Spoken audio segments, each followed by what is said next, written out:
The taking away of a woman from her house or place where she may be for the purpose of carrying her to another place with the intent to marry or corrupt her.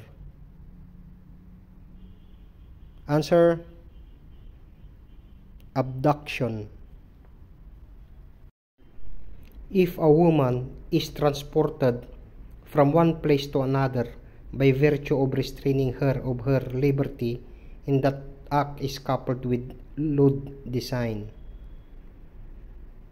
Answer: forcible abduction.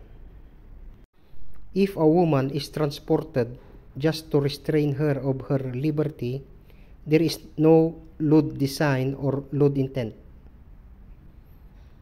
Answer: serious illegal detention.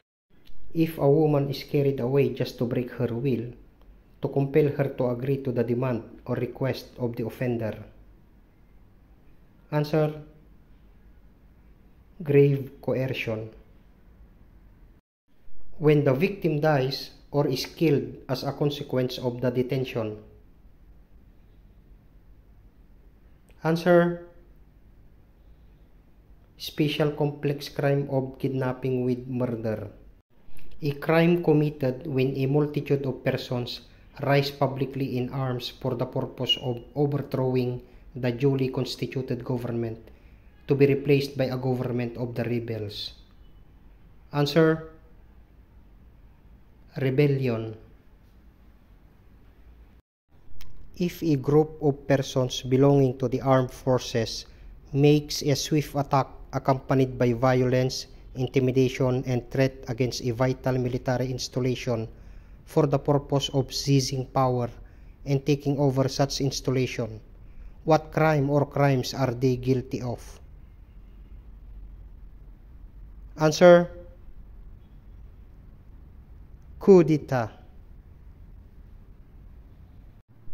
It is the raising of commotion or disturbance in the state.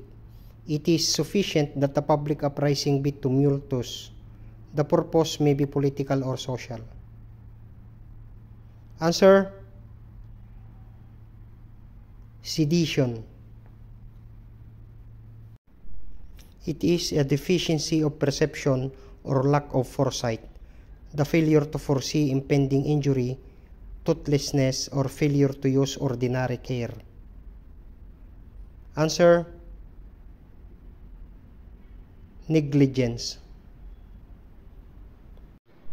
It is a deficiency of action in avoiding an injury due to a lack of skill.